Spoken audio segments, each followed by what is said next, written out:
सामने आया है। पीड़ित के अनुसार लौटते समय दो युवकों ने बाइक रोककर चाबी छीनी, हथियार दिखाकर धमकाया और वीडियो बनाकर वायरल करने की धमकी दे दी। आरोपियों ने 10,000 रुपए मांगे, जिसमें पीड़ित ने 4,635 रुपए ऑनलाइन भेजे भी। पुलिस ने मामला दर्ज कर लिया है, जांच शुरू कर दी है।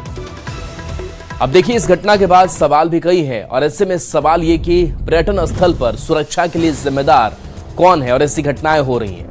सवाल यह भी है कि पिकनिक स्पॉट पर पुलिस गश्ती क्यों नहीं थी? अगर पुलिस वहां मौजूद रहती तो यह घटना शायद ना होती। सवाल यह भी है कि ब्लैकमेल करने पर साइबर सेल तुरंत एक्टिव क्यों नहीं हुआ? रितेश हमारे साथ जुड़े हुए हैं। रितेश, क्या पूरी घटनाक्रम सामने आई और कार्रवाई के नाम पर क्या?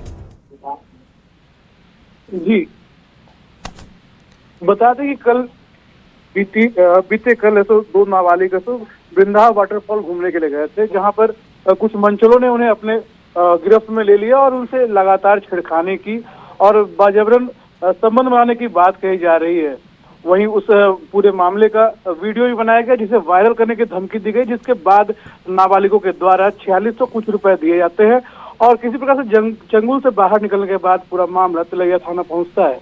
मामला तिलैया थाना पहुंचने के बाद तिलैया थाना पुलिस पूरे मामले की छानबीन में जुट गई है और आरोपियों की पहचान और गिरफ्तारी करने के प्रयास भी कर रहे हैं। जी, शुक्रिया इस अपडेट के लिए आपका रितेश। और बड़ी खबर रामगढ़ जिले से है, जहां हाथियों के झुंड का उत्पात जारी है। कुज्जू क्षेत्र के सुगिया में लोकनाथ मुंडा और कुंदरू में काजल देवी की मौत हो गई। मंगलवार से अब तक कुल 6 लोगों की जान जा चुकी है। झुंड कई ग्रुप में बटा है और खेतों, घरों और फसलों को नुकसान पहुंचा रहा है। वन विभाग ने मृतकों के परिजनों को मुआवजा दे दिया है और ग्रामीणों से हाथियों के पास न जाने, सेल्फी न लेने की चेतावनी भी जारी की है। तो देखिए, लगातार हाथियों का आतंक देखने को मिल रहा है। ये तस्वीर आप तक पहुंचा रहे हैं, जहां पर हाथियों ने 2 और लोगों की जान ले ली है और 6 लोगों की जान अब तक हाथियों के आतंक से चली गई है।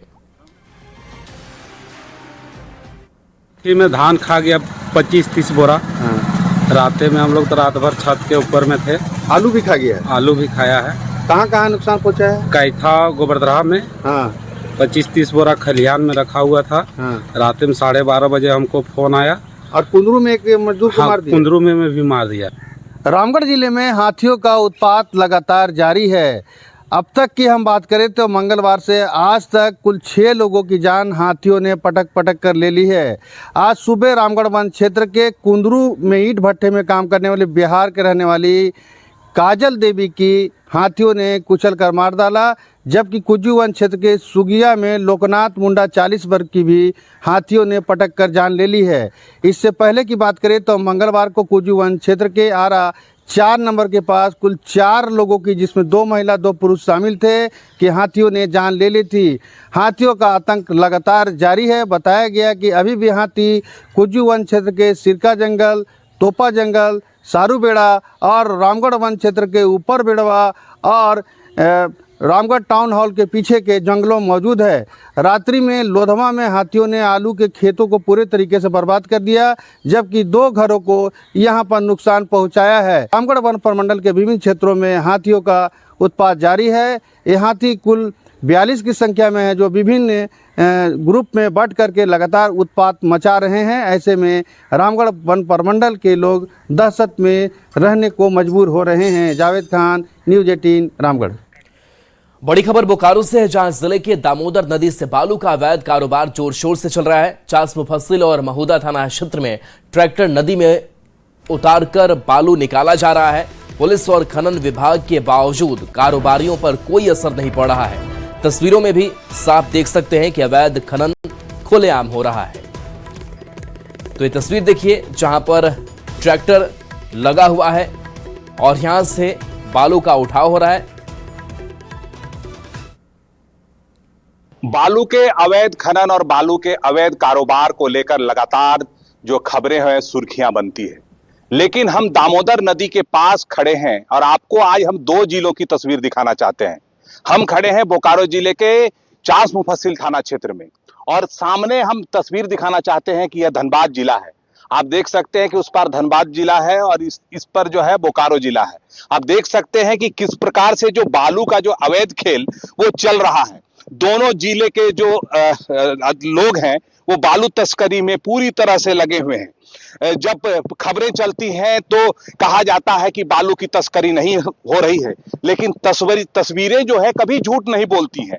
और वो भी जब वीडियो हो और जब मौके पर मौजूद रह के कोई रिपोर्टिंग हो रही हो तो इसको कभी भी नकारा नहीं जा सकता है।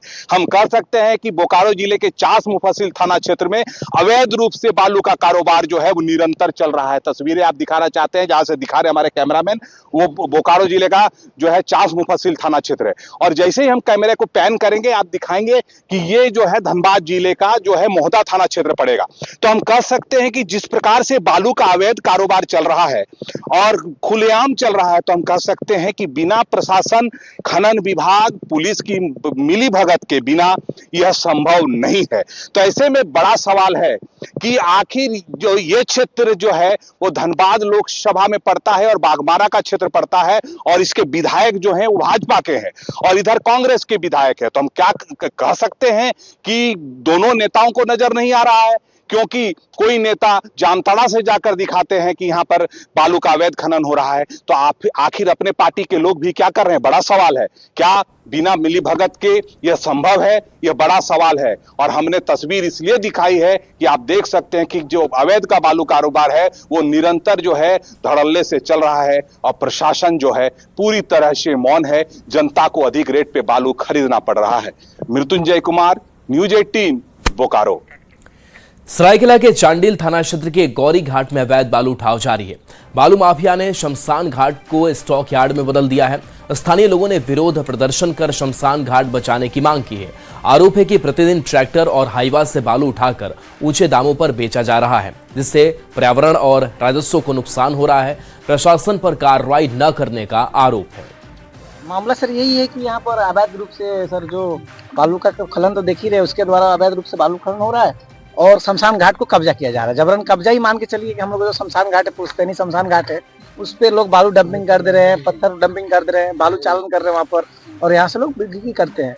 तो हम चाहते हैं सर कि इस मामला को मतलब पुलिस प्रशासन तक भनक लगे। हम लोग तो ऐसे शिकायत शमशान घाट चलते हुए आ रहा है। हम लोग के जितना भी बुजुर्ग कुछ भी हम लोग का डेट उठ करता है, मरता उठता है, तो हम लोग शमशान में आके उसको दफनाते हैं, जो कि दफनाते आ रहे हैं। अभी बालू माफिया लोग, हम लोग का जो भी बालू माफिया है, सब कोई अभी हम लोग कब्जा करना चाहता है। और गिरिडीह से बड़ी खबर, जहां डुमरी में पशु तस्करी का खुलासा हुआ है। चिरैया मोड़ बाईपास के पास गाड़ी पकड़ी गई है। बोलेरो पिकअप में लदी 5 गाय का रेस्क्यू किया गया है। गुप्त सूचना पर ग्रामीणों ने वाहन को रोका। गाड़ी डुमरी थाना को सौंपी गई। पशुओं की चिकित्सीय जांच की जा रही है। कई अन्य गाड़ियां भागने में सफल रहीं। पुलिस मामले की जांच कर रही है। जानवर गाड़ी किसी गांव में घुस करके निकल गया, तब तक इस गाड़ी को हम लोग पकड़ लिए। ये कालाबाजारी जो चल रहा है, हम माननीय झारखंड के पुलिस महानिरीक्षक डीजीपी साहब से हम आग्रह करते हैं, आईजी साहब से आग्रह करते हैं और एसपी साहब से भी आग्रह करते हैं कि कालाबाजारी बंद करवाइए और झारखंड की विकास उत्थान की बात कीजिए। कालाबाजारी नहीं चलने वाला है।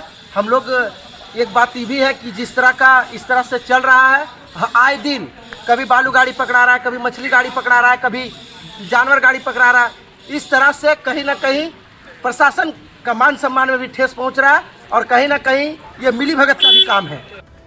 झारखंड हाईकोर्ट के आदेश पर रिम्स परिसर के डीआईजी ग्राउंड में प्रशासन की कार्रवाई जारी है। गुरुवार को करीब 80 लाख रुपए की लागत से बने ग्लोरिया के आलीशान घर को तोड़ दिया गया। घर बनाने के लिए उन्होंने बैंक से 30 लाख रुपए का लोन लिया था, जिसकी ईएमआई हर महीने 28,000 से ज्यादा है। घर टूटने से उनका कई सामान बर्बाद हो गया। ग्लोरिया अब कानून की शरण में है और राज्य सरकार से मुआवजे की मांग कर रही है। कहते हैं जब जागो तब सवेरा, लेकिन अतिक्रमण के मामले में जब सरकार देर से जागती है और कार्रवाई होती है, किसी के घर टूटते हैं, सपनों का घर टूटता है, तब क्या वास्तव में उसे सवेरा माना जाएगा? हम इस समय राजधानी रांची के रिम्स परिसर में, जहां पर डीआईजी ग्राउंड है, वहां पर भी गुरुवार को घर तोड़ा गया है। इस घर के बारे में बता रहे हैं कि ये घर ग्लोरिया का है। ग्लोरिया मैडम बता रही हैं कि वास्तव में उन्होंने 3 महीने पहले 22 सितंबर को ही गृह प्रवेश किया था और एक आलीशान घर बनाया था यहाँ पर, लेकिन उनका अपना पक्ष है कि वास्तव में वो बता रही हैं कि इस घर को तोड़ना क्यों गलत है। गृह प्रवेश आपने कब किया था? 20 सितंबर को किए थे 2025। 20 सितंबर। हाँ। तो जब आपने घर बनाया तो क्या आपने अनुमति ली थी यहाँ पर? अनुमति तो लिए थे, सब चीज़ हो गया, तो परमिशन हुआ, एग्रीमेंट हुआ, रजिस्ट्री हुआ, म्यूटेशन हुआ, मालगुजारी कटा, हाउसिंग लोन लिए, प्लस नक्शा भी पास कराए, तो कहाँ गलत है? हम सब चीज़ सरकार ने क्यों ओके किया? हाँ, ओके नहीं करता तो हम नहीं लेते। अच्छा, ये हमको बताइए मैडम कि आपने कितना हाउसिंग लोन लिया? 30 लाख। 30 लाख। तो अभी इसका EMI आप दे रही होंगी? EMI तो दे रहे हैं, सरकार तो छोड़ेगी नहीं, हम कहाँ से भरेंगे? रिटायर होने वाले हैं, अभी कहाँ से पैसा आएगा? पेंशन नहीं, टेंशन के वाला है। यानी आप बताइए किस विभाग में काम करती हैं? रिम्स में। रिम्स में जी। तो रिम्स में आप 30 लाख का जो आपने लिया, लोन लिया, तो कितना EMI कट रहा है आपका? 28,075 रुपया। 28,075 रुपये प्रति माह जी दे रही हैं आप? जी। तो जब यह घर तोड़ा गया था आपने तमाम चीज़ों को बताया आपने उस समय? हम लोग पूरे कागजात तो दिखाए, लेकिन मानने को तैयार नहीं, जो भी दिखाते हैं हाई कोर्ट में देखना नहीं चाहते हैं। मकान का हर हिस्सा टूटा है और मकान बिल्कुल आपको खंडहर में तब्दील हो चुका है, और ऐसी स्थिति में वो मांग कर रही हैं कि वास्तव में मुआवजा जो है उनको दिया जाए ताकि वो कहीं और मकान बनाकर आराम से परिवार के साथ रह सकें। हर महीने 28,000 से ज़्यादा EMI आ रही है, और ऐसे में ये सवाल भी उठा रही हैं कि हमने घर तो बनाया था यहाँ पर, लेकिन सरकार के विभागों, जितने भी विभाग हैं, जहाँ से मालगुजारी दी, लोन दिया, टैक्स चुकाया, तमाम चीज़ों से होकर गुजरे, ऐसे में जवाबदेही उनकी भी तय होनी चाहिए। संजय कुमार सिन्हा, न्यूज़ 18, रांची। रांची के रिम्स परिसर में DIG ग्राउंड में अतिक्रमण के खिलाफ कार्रवाई जारी है। बीजेपी ने आरोप लगाया है कि नक्शा मंजूरी, मालगुजारी और रजिस्ट्री देने वाले विभागों में घालमेल है और कार्यशैली पर सवाल उठाया। वहीं JMM प्रवक्ता मनोज पांडे ने कहा कि राज्य सरकार सभी संबंधित विभागों की जवाबदेही तय करेगी और कार्रवाई सुनिश्चित करेगी। होनी चाहिए थी। पहले तो सरकार से पूछना चाहिए था कि कैसे म्यूटेशन हो गया, रसीद कट गया, कैसे नक्शा पास हो गया, उसके बाद ये भवन बन गए। भवन मालिकों का क्या नुकसान है, क्या गलती है इसमें साहब? उन्होंने तो बैंकों से लोन लिया, बैंकों से लोन लेने के लिए कितने कागजातों की ज़रूरत होती है, सरकारी दस्तावेज़ों की ज़रूरत होती है। तो ये पूरे सरकार और जो सिस्टम है उसका घालमेल आपको दिखाता है।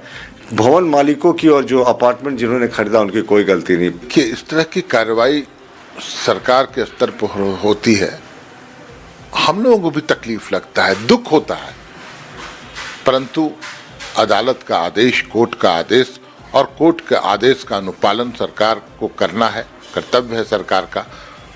कहीं न कहीं जो कुछ भी हुआ, जिनके भी घर टूटे, भारी मन से ही सरकार को यह निर्णय लेना पड़ा, परंतु जिन लोगों ने भी लापरवाही की है वो बख्शे नहीं जाएंगे, मैं आपको बता दूं। खबर रांची से है, जहां राज्य सरकार और कल्याण विभाग ने आदिवासी बच्चों के लिए मुफ्त मेडिकल और इंजीनियरिंग कोचिंग की शुरुआत की है। हिंदपीढ़ी में मोशन कोचिंग संस्थान की ओर से संचालित यह कोचिंग सेंटर 300 बच्चों को पढ़ाई का अवसर देगा। कल इसका उद्घाटन मुख्यमंत्री हेमंत सोरेन करेंगे। आज बच्चों का हेल्थ चेकअप कर हॉस्टल अलॉट किया जा रहा है। छात्रों ने इसे अपने सपनों को साकार करने का बेहतरीन अवसर बताया है। गुरु शिबू सोरेन कोचिंग संस्थान का उद्घाटन कल राज्य के मुख्यमंत्री हेमंत सोरेन करने वाले हैं। एक ऐसे संस्थान जिसमें बच्चों को इंजीनियर और मेडिकल की तैयारी करने के लिए ट्रेनिंग दी जाएगी, उन्हें दक्ष बनाया जाएगा। ये आदिवासी बच्चों के लिए एक विशेष प्रावधान इस बार झारखंड की सरकार कर रही है और उसके तहत करीबन 300 बच्चे जो मोशन कोचिंग क्लासेस हैं उनमें मुफ्त में अपनी शिक्षा ले पाएंगे, तैयारी कर पाएंगे। मेरे पीछे तमाम वो बच्चे हैं जो इस कोचिंग में दाखिला लेने के लिए पहुंचे हैं। इनका एडमिशन होना है। सबसे पहले ट्राई द्वारा इनका हेल्थ चेकअप कराया जा रहा है और फिर ये हॉस्टल में शिफ्ट कर जाएंगे। अभी तो 10th कंप्लीट हुआ, 11th में आई हूँ और फिर यहाँ पे नीट की तैयारी करना है। तो कैसा लग रहा है यहाँ? अभी तो अच्छा लग रहा है। तो यहाँ फ्री में क्लासेस मिलेंगे? हाँ। तो सरकार द्वारा ये मिला आप लोगों को? हाँ, पूरा फ्री नीट का तैयारी होगा। तो कितने % आपको थे 10th में? 84%। अभी 12 का क्या करना है आपको? नीट डॉक्टर बनना है। डॉक्टर बनने के लिए आए हैं। कितना % नंबर आया है? किस में? इस 10th में? 10th में मेरा 89% है। उसके बाद अब यहाँ ट्रेनिंग होगी जी। तो घर द्वार तो गरीब लोग होते हैं, तो कैसे सोचा था कभी कि फ्री में मिल जाएगा? सोचे तो नहीं थे सर, लेकिन फिर भी यहाँ सरकार जो हम लोग को इतना अच्छा उपलब्धियाँ दी है तो बहुत बहुत धन्यवाद देते हैं। बिल्कुल, ये वो तमाम बच्चे हैं जो तैयारी करने के लिए यहाँ पहुँचे हैं। कल मुख्यमंत्री हेमंत सोरेन उद्घाटन करेंगे और उससे पहले तमाम बच्चों को यहाँ शिफ्ट कराया जा रहा है। गौरव झा, न्यूज़ 18, रांची। पेशा नियमावली को लेकर हाईकोर्ट की सख्ती के बाद सियासी बयानबाजी तेज हो गई है। जेएमएम ने कहा है कि राज्य सरकार अदालत में अपना पक्ष मजबूती से रख रही है और नए साल से पहले पेशा नियमावली लागू हो सकती है। वहीं बीजेपी ने आरोप लगाया कि सरकार हाईकोर्ट के आदेश के बाद ही फैसलों पर अमल करती है और पेशा को जानबूझकर टालती रही है। सरकार से जवाब मांगा जा रहा है कोर्ट के द्वारा, सरकार जवाब भी दे रही है। सरकार जो भी व्यवधान है या जिस कारण से भी विलंब हो रहा है, उन कारणों को कोर्ट को बताने का काम सरकार कर रही है। सरकार प्रतिबद्ध है, पेशा कानून लागू होगा, पूरी ठोक बजाकर होगा, फुल प्रूफ होगा। देखिए, कभी कभी तो लगता है कि झारखंड उच्च न्यायालय ही सरकार को चला रहा है, क्योंकि उच्च न्यायालय के आदेश पर ही नगर निकाय चुनाव की सुगबुगाहट शुरू होती है। उच्च न्यायालय के आदेश पर ही सीसीटीवी कैमरेज लगने की पहल शुरू होती है थानों पे। और अब तो उच्च न्यायालय ने कहा कि पेशा नियमावली को आप लागू करें, नहीं तो दिक्कत होगी सरकार को। तो हमारा मानना है कि जहाँ आर्च बिशप और क्रिश्चियन लॉबी, मिशन लॉबी का इतना दबाव हो सरकार पर पेशा कानून को लागू नहीं करने के लिए, उसमें ये सरकार झुक पाएगी, मुझे नहीं लगता। ये गिरिडीह से बड़ी खबर है, जहां युवक के खाते में 999 करोड़ रुपए पहुंच गए। बैंक ने खाते को तुरंत फ्रीज कर दिया। साइबर फ्रॉड से ट्रांसफर की आशंका जताई जा रही है। पीड़ित ने थाने में शिकायत की है। इलाके में चर्चा का विषय बना हुआ है। तो गिरिडीह से यह बड़ी खबर, जहां युवक के खाते में 999 करोड़ रुपए पहुंच गए, जिसके बाद से ये युवक भी हैरान है। बैंक ने फिलहाल खाते को तुरंत फ्रीज कर दिया है। जांच जारी है। साइबर फ्रॉड से ट्रांसफर की आशंका जताई जा रही है। तो ये आप बैंक बैलेंस देख रहे हैं और पीड़ित ने थाने में शिकायत दर्ज की है कि उसके खाते में अचानक इतनी बड़ी रकम कहां से आ गई।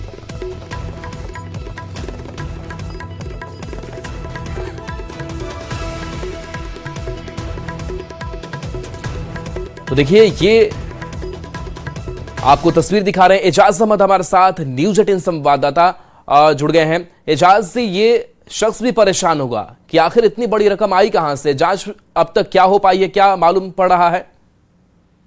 आपको बता दें कि ये मामला हिरोडी थाना क्षेत्र के अंतर्गत आता है और गणेश प्रसाद वर्मा के अकाउंट में जब 999 करोड़ 99,97,400 कुछ रुपए पैसे आए, तो उन्होंने ये पैसा देखते ही वे लोग आश्चर्यचकित हो गए कि आखिर इतना अमाउंट आया कहां से। उसके बाद जब उन्होंने ट्रांजैक्शन करना चाहा 10,000 रुपए अमाउंट का, तो नहीं कर पाए, क्योंकि सारा अमाउंट को फ्रीज कर दिया गया है। और अभी जो अमाउंट है, अमाउंट माइनस में दिखा रहा है। और जब मैनेजर से बात की गई तो मैनेजर को बताया गया कि अकाउंट होल्डर को कि इस अमाउंट कहीं साइबर क्राइम की वजह से इतना सारा अमाउंट आया है, जिसके वजह से आपके अकाउंट को फ्रीज कर दिया गया है। हालांकि क्या पूरा प्रकरण है, इस मामले पर मैनेजर मंजीत शर्मा का पक्ष जानने के लिए मैंने फोन कॉल किया 2-3 बार, लेकिन उन्होंने फोन नहीं रिसीव किया। और बताया जाए कि आज वो कहीं ना कहीं छुट्टी पर हैं। इसके अलावा जो भी अन्य पदाधिकारी हैं बैंक के, वो कुछ भी बोलने से इस मामले में कतरा रहे हैं। फिलहाल इस मामले को लेकर जो अकाउंट होल्डर गणेश प्रसाद वर्मा है, उन्होंने थाना में आवेदन दिया है और आवेदन देकर इस मामले की शिकायत की है। पुलिस भी अपने तरफ से जांच पड़ताल कर रही है। वहीं दूसरी ओर पूरे इलाके भर में ये मामला चर्चा का केंद्र बना हुआ है। जी चलिए, शुक्रिया एजाज इस अपडेट के लिए आपका। करोड़ 99,97,401। खाता किस बैंक में था? Bank of India. हाँ, ये बैंक कहाँ है? हिरोडी। अच्छा, तो कैसे पता चला आपको? पता जब मेरा खाता जब बंद हो गया तो हम पैसा इधर उधर भेजने के लिए हम दिक्कत हो गया थोड़ा, तो हम खाता जब चालू करवाने गए तो देखे कि माइनस है खाता। फ़ोन पे हम जब चालू किए तो इसके बाद देखें इतना माइनस हो गया, तो हम बैंक फिर गए और बैंक में बोला कि बॉम्बे से आया है। तो बॉम्बे हम लिंक कर दिए हैं और जानते नहीं कहाँ से आया पैसा। आपका पहले से खाता में कितना पैसा जमा था? पहले था 10,000 रुपया। देश में मनरेगा का नाम जी राम जी करने से जुड़े कानून का विपक्षी दल विरोध कर रहे हैं। जेएमएम ने रांची में प्रेस कॉन्फ्रेंस कर नए कानून पर निशाना साधा। जेएमएम महासचिव ने इसे ग्रामीण अर्थव्यवस्था को तहस नहस करने की कोशिश करार दिया। उन्होंने आरोप लगाया कि बीजेपी समर्थित लाभार्थी को ही अब इस योजना का लाभ मिलेगा, जिसे देश स्वीकार नहीं करेगा। तो देखिए, जी राम जी अब मनरेगा की जगह ले चुका है और ऐसे में लगातार विपक्षी तरफ से सवाल उठाया जा रहा है। जेएमएम कह रहा है कि नया कानून देश स्वीकार नहीं करेगा और जो बीजेपी समर्थित हैं लाभार्थी हैं उनको ही इस योजना का लाभ मिल सकेगा, जिसे देश स्वीकार नहीं करेगा। पार्टी ने इसके खिलाफ सभी से एकजुट होने की अपील की है और कानून को वापस लेने की मांग की है। तो लगातार अब इस कानून का विरोध विपक्ष दर्ज करा रहा है और हमने सदन में भी देखा कि इसको फाड़ा भी गया था। का राम नाम सत्य होने का समय आ गया है, तो उनको सच भी याद आएगा। पूरे गरीब लोगों के हक को मारने के लिए, ग्रामीण अर्थव्यवस्था को मृत बनाने के लिए इस अधिनियम को लाया गया। हठधर्मी सरकार को इसको वापस लेना पड़ेगा। जैसे काले कानून किसानों के लिए आए थे उनको लेना पड़ा, जो जमीन अधिग्रहण के काले कानून आए थे उनको लेना पड़ा। इस कानून को भी केंद्र सरकार को वापस लेना होगा। झारखंड में कथित शराब घोटाले को लेकर सियासत एक बार फिर से गर्मा गई है। नेता प्रतिपक्ष बाबूलाल मरांडी ने प्रेस कॉन्फ्रेंस कर राज्य सरकार और वरिष्ठ अफसरों पर गंभीर आरोप लगाए हैं और सीबीआई से जांच कराने की मांग की है। कहा कि एसीबी से निष्पक्ष जांच की उम्मीद नहीं की जा सकती। तो देखिए, शराब घोटाला मामला और इस मामले को लेकर एक बार फिर से सियासत तेज है। सीबीआई से जांच कराने की मांग की गई है।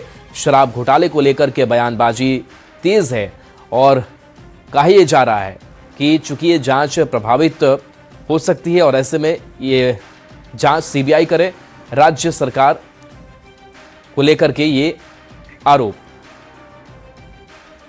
तो बड़ा घोटाला की ओर और बड़े लोगों को बचाने की ये पूरी तरह से लगता है सुनियोजित एक साजिश है। क्योंकि ये सारे आईएएस अफसर हैं, इन लोगों को इतना तो नियम कानून का निश्चित रूप से पता होगा। एक नया विषय बनता है।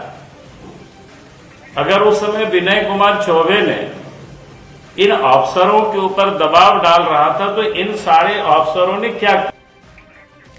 बिहार सरकार के अल्पसंख्यक कल्याण मंत्री मोहम्मद जमा खान एक दिवसीय दौरे पर धनबाद पहुंचे। इस दौरान वे झरिया के विधायक रागिनी सिंह के आवास पहुंचे, जहां उन्होंने पूर्व विधायक 29 सिंह से मुलाकात की। पूर्व विधायक संजीव सिंह ने मंत्री मोहम्मद जमा खान का स्वागत किया। वहीं मंत्री मोहम्मद जमा खान झरिया में आरके आउटसोर्सिंग परियोजना पहुंचे और वहां हो रहे कोयला उत्खनन कार्य को बारीकी से देखा। निरीक्षण के दौरान उन्होंने मजदूरों से मुलाकात कर उनकी कार्य परिस्थितियों की जानकारी ली।